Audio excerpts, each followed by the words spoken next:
Friends ఇప్పుడే అందిన వార్త వరుసగా సెలవులు విద్యార్థులకు గుడ్ న్యూస్ అంటూ లేటెస్ట్ అప్డేట్ రావడం జరిగింది అనమాట. సో ఆ వివరాలు ఏంటని కూడా వీడియోలో తెలుస్తుందండి. వీడియో చివరి చూడండి, అర్థమవుతుంది. సో మరోసారి ఛానల్ వస్తే తప్పకుండా సబ్స్క్రైబ్ చేసుకొని చూస్తున్నారు కానీ లైక్ మర్చిపోతున్నా.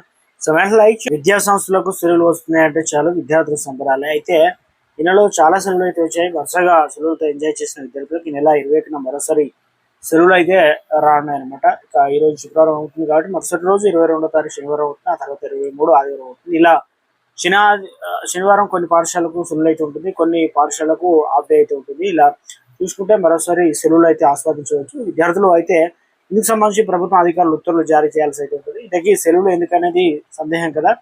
అయితే ఏ విద్యా సంస్థలకు సెలవులు వర్తించవచ్చు అంటే ప్రభుత్వ అధికారిక సెలవులు ప్రకటించడంలో సాధారణంగా ప్రభుత్వ పాఠశాలలు, ప్రభుత్వ కళాశాలలు, ఎయిడెడ్ విద్యాసంస్థల వంటి వాటికి కూడా సెలవులు వర్తించే అవకాశం అయితే ఉంటుంది. జూనియర్ కళాశాలలు, డిగ్రీ కళాశాలలు, ఇతర ప్రభుత్వ ఆధ్వర్యంలో విద్యాసంస్థలు కూడా సంబంధిత ఉత్తర్వుల పరిధిలోకి రావచ్చు అని చెప్తున్నారు. అదేవిధంగా తెలుగు వారికి అత్యంత ప్రీతి పాత్రమైనటువంటి పండుగలో శ్రావణ శుక్రవారం జరుపుకునేటువంటి వరలక్ష్మి వ్రతం కూడా ఒకటి.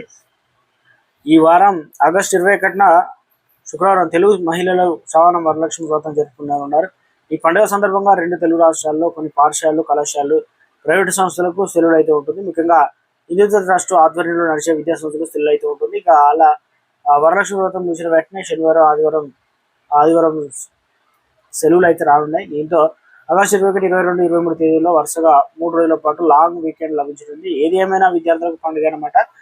సో ఇక్కడ ఇంకో విషయం ఏంటంటే 2026 వరలక్ష్మి వ్రతం ప్రధానంగా ఆచరిస్తారు. ఆగస్టు 21న దక్షిణ భారత్ సాంప్రదాయాలు తమిళనాడు, కర్ణాటక, ఆంధ్రప్రదేశ్, తెలంగాణ ప్రకారం శ్రావణ పౌర్ణమికి ముందు వచ్చేటువంటి శుక్రవారాన్ని పరిగణిస్తారు. అయితే కొన్ని ఉత్తర భారత లేదా ద్రిక్ పంచాంగ గణంలో సర్వే ప్రాంతీయ క్యాలెండర్ నియమాల ఆధారంగా ఆగస్టు 20 జరుపుకుంటారు కాబట్టి, అయితే ఇలా తీసుకున్న 28 వరలక్ష్మి వ్రతం జరుపుకుంటే ఆ ప్రాంతంలోని విద్యార్థులకు వరుసగా సెలవులు అయితే వచ్చే అవకాశాలు అయితే ఉన్నాయి. కాబట్టి ఆగస్టు 21 శ్రావణ మాసంలో వరలక్ష్మి వ్రతాన్ని ఎంతో భక్తి శ్రద్ధలతో నిర్వహిస్తారు. ముఖ్యంగా మహిళలు కుటుంబ శ్రేయస్సులో సౌభాగ్యం కోసం వరలక్ష్మి దేవిని పూజిస్తారు. ఈ పండుగకు ఉన్న ప్రాధాన్యం కారణంగా కొన్ని ప్రాంతాల ప్రభుత్వ సెలవులు ప్రకటించే అవకాశం అవుతుంది. కాబట్టి ఇక 2026 ఆగస్టు 21 ఏపీ, తెలంగాణలో అదేతో పాటు తెలంగాణ, కర్ణాటక, తమిళ రాష్ట్రాల్లో అన్ని పాఠశాలలు, కళాశాలలు, ప్రభుత్వ కార్యాలయాలకు ఒకే విధంగా సెలవు అయితే ఉంటుందని చెప్పే ముందు ఆయా రాష్ట్రాల అధికార ఉత్తర్వులు పరిశీలించి రాష్ట్రానికి సెలవుల జాబితా అయితే తేడాలు అయితే ఉండవచ్చు. ఎందుకంటే వరలక్ష్మి వ్రతం రోజున